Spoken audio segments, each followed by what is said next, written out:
first, Barry was a piano player, and Barry's goal had always been to be to be Mort Lindsay. Mort Lindsay was Judy Garland's conductor and music director. And Barry always wanted to be the guy behind the scenes.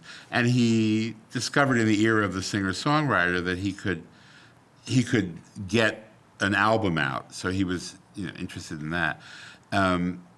But I mean, he had said when he first met Bette Midler at the Turkish Bath, he said, "You'll be Judy Garland, I'll be Mort Lindsay." He then thought that he would have a total behind-the-scenes career, and he never thought that the stuff that he was recording would explode the way it had exploded. And he always was about being something classy and Broadway and Johnny Mathis. I mean, he saw himself having that kind of career. And when Mandy hit, he found himself a teen idol. He found himself with audiences full of screaming girls. And he was David Cassidy. He was Donny Osmond. He was Sean Cassidy. He was one of those, and it freaked him out.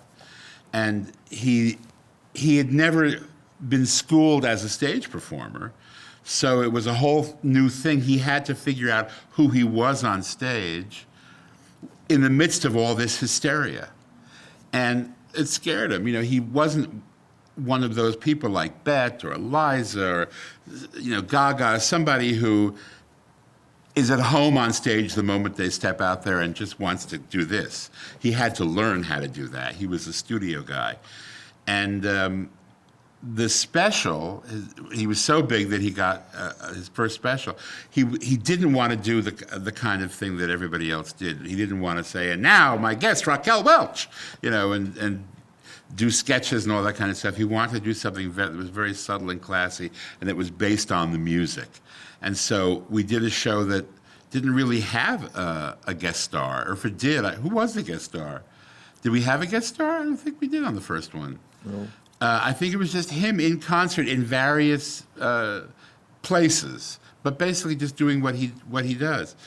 And so that was considered groundbreaking because everybody did, they all did the Dinah Shore show where they would bring on, Frank Sinatra or Ella Fitzgerald, or then Red Skelton would come on and do something.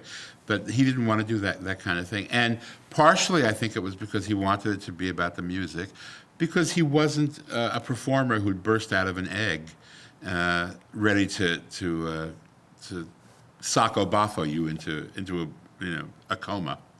He's brilliant. He's a terrific showman, even though he'd not been trained as a showman. He has an innate sense of how to build a show.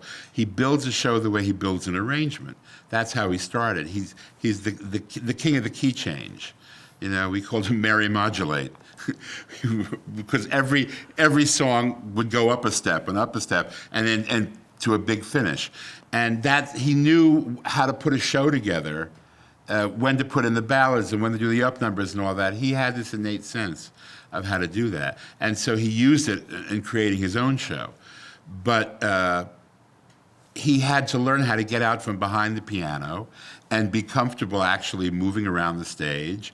And so he had choreographers working with him on how to move his body because he didn't have a natural rhythm. And he didn't have... he didn't have that.